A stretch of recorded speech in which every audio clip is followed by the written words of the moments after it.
ಧನುಜವನಕೃಷಾಣು ಜ್ಞಾನಿನಾಂ ಅಗ್ರಗಣ್ಯಂ ಸಕಲ ಗುಣನಿಧಾನಂ ವಾನರಾನಾಮಧೀಶಂ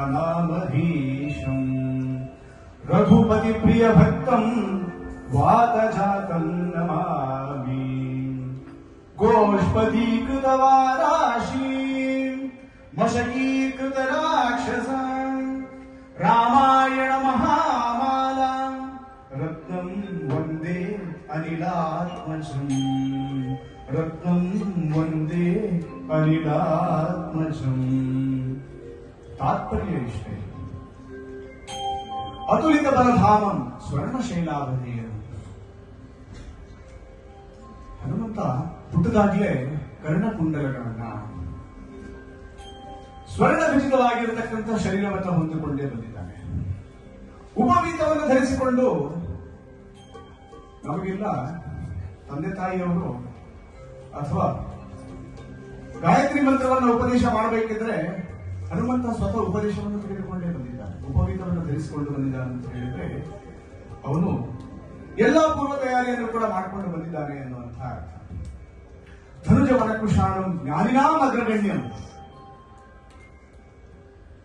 64 ಮಹಾವಿದ್ಯೆಗಳನ್ನು ಕೂಡ ಅಷ್ಟಸಿದ್ಧಿಗಳನ್ನು ಕೂಡ ಕರಗತ ಮಾಡಿಸಿಕೊಂಡಿದ್ದಾನೆ. ಸ್ವತಃ ಸೂರ್ಯ ದೇವರಲ್ಲಿ ವಿದ್ಯೆಯನ್ನು ಕಲಿತಿರ್ತಕ್ಕಂತಹ ಪವನಪುತ್ರ ಒಂದು ಬಾರಿ ಯೋಚನೆ ಮಾಡಿ ಸೂರ್ಯನ ಗತಿ ಎಂಥದ್ದು. ಕ್ಷಣ ಮಾತ್ರದಲ್ಲಿ ಲಕ್ಷಾಂತರ ಮೈಲಿಯನ್ನು ಕ್ರಮಿಸಬಲ್ಲಂತಹ ವೇಗ. ಸೂರ್ಯನ ಹತ್ರ ಹನುಮಂತ ಹೋಗಿ ಕೇಳ್ತಾನೆ, ನನಗೆ ಜ್ಞಾನ ಬೇಕು, ವಿದ್ಯೆಯನ್ನ ಕೊಡು ಅಂತ ಹೇಳಿ. ನನ್ನ ಗತಿಯನ್ನ ಹಿಡಿದುಕೊಳ್ಳಲಿಕ್ಕೆ ಆಗ್ತದೋ ನಿನಗೆ? ನನ್ನ ಜೊತೆ ಬರ್ಲಿಕ್ಕೆ ಆಗುತ್ತಾ? ಯಾಕಂದ್ರೆ ನನ್ನ ಚಲನೆಯನ್ನು ನಿಲ್ಲಿಸಲಿಕ್ಕೆ ಆಗುವುದಿಲ್ಲ. ನಾನು ಬರ್ತೀನಿ. ನೋಡಿ, ಹನುಮಂತನಿಗೆ ಇರತಕ್ಕಂತಹ ಒಂದು ಧೈರ್ಯ ಮತ್ತೆ ಆ ಶಕ್ತಿ, ಇದರ ಎರಡರ ಪರಿಚಯ ಕೂಡ ಇಲ್ಲಿ ಆಗ್ತದೆ. ಸೂರ್ಯನ ಚಲನೆಯ ಜೊತೆಯಲ್ಲಿಯೇ ಹನುಮಂತ ಕೂಡ ಚಲನೆಯನ್ನ ಮಾಡ್ತಾನೆ. ಆ ಚಲಿಸುವ ಅದೇ ವೇಗದಲ್ಲಿ ವಿದ್ಯೆಯನ್ನ, ಎಲ್ಲಾ ವಿದ್ಯೆಗಳನ್ನ ಪಾರಂಗತ ಮಾಡಿಕೊಳ್ತಾನೆ. ಅಂತಹ ಒಂದು ಅಪ್ರತಿಮವಾದಂತಹ ಒಂದು ಜ್ಞಾನ, ಅವನಿಗೆ ಜ್ಞಾನ ಪಂಡಿತ ಅಂತಾನೆ ಹೇಳ್ತಾರೆ. ಎಲ್ಲ ಶಿಕ್ಷಾ, ವ್ಯಾಕರಣ, ನಿರುಕ್ತ ಪ್ರತಿಯೊಂದನ್ನು ಕೂಡ ಕಲಿತುಕೊಂಡಿದ್ದಾನೆ ಕೇವಲ 6 ದಿವಸಗಳಲ್ಲಿ ಅಂತ ಹೇಳಿ ನಮಗೆ ತಿಳಿದು ಬರ್ತದೆ. ಹೀಗೆ ರಾಮಾಯಣ ಮತ್ತೆ ಮಹಾಭಾರತ ನಮ್ಮ ದೇಶ ಕಂಡಂತಹ ಅದ್ಭುತವಾಗಿರತಕ್ಕಂತಹ 2 ಮಹಾಕಾವ್ಯಗಳಲ್ಲೇ. ಅದರಲ್ಲಿ ಬರತಕ್ಕಂತಹ ಪ್ರತಿಯೊಂದು ಸನ್ನಿವೇಶಗಳು ಕೂಡ ನಮಗೆ ರೋಮಾಂಚನವನ್ನು ಕೊಡ್ತವೆ. ಸೂಕ್ಷ್ಮ ರೂಪ ಧರಿಸಿಯ ಹಿರಿಕಾವ, ವಿಕಟ ರೂಪದಲ್ಲಿ ನಂಕಜನಾವ.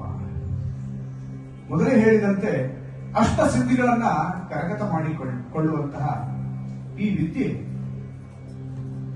ಅಣಿಮ ಗರಿಮ ಲಘಿಮ ಮಹಿಮ ಇಂತಹ ವಿದ್ಯೆಗಳು. ತಾತ್ಪರ್ಯ ಇಷ್ಟೇ, ಆ ಸಿದ್ಧಿಗಳನ್ನ ನಾವು ಕರಗತ ಮಾಡಿಕೊಂಡಿದ್ದೀವಿ ಅಂತ ಅಂದ್ರೆ ನಿಮಗೆ ಬೇಕಾದ ಕಡೆ ನೀವು ಹೋಗಬಹುದು, ನಿಮಗೆ ಬೇಕಾಗಿರತಕ್ಕಂತಹ ರೂಪವನ್ನು ನೀವು ಧರಿಸಿಕೊಳ್ಳಬಹುದು, ನೀವು ಮಹದ್ರೂಪವನ್ನು ಧರಿಸಬಹುದು, ಅನುರೂಪವನ್ನು ಕೂಡ ಧರಿಸಬಹುದು. ಇಂತಹ ವಿದ್ಯೆಗಳನ್ನ ಕರಗತ ಮಾಡಿರತಕ್ಕಂತಹ ಹನುಮಂತ ಸೂಕ್ಷ್ಮ ರೂಪದಲ್ಲಿ ಸಿಯಹಿನಿ ಕಾಮ ದುಷ್ಟನಾಗಿರತಕ್ಕಂತಹ ರಾವಣ ಸೀತಾಮಾತೆಯನ್ನ ಅಪಹರಿಸಿ ಲಂಕೆಯ ಅಶೋಕವನದಲ್ಲಿ ಇಟ್ಟಿರತಕ್ಕಂತಹ ಒಂದು ಸಂದರ್ಭದಲ್ಲಿ ಊಹೆ ಮಾಡಿಕೊಳ್ಳಿ, ಅಂತಹ ಅಭೇದ್ಯವಾಗಿರತಕ್ಕಂತಹ ಕೋಟೆಯ ಒಳಗಡೆ ಹೋಗ್ಬೇಕಂತ ಹೇಳಿದ್ರೆ ಹನುಮಂತ ನಿಜ ರೂಪದಲ್ಲಿ ಹೋಗ್ಲಿಕ್ಕೆ ಸಾಧ್ಯವಿರಲಿಲ್ಲ.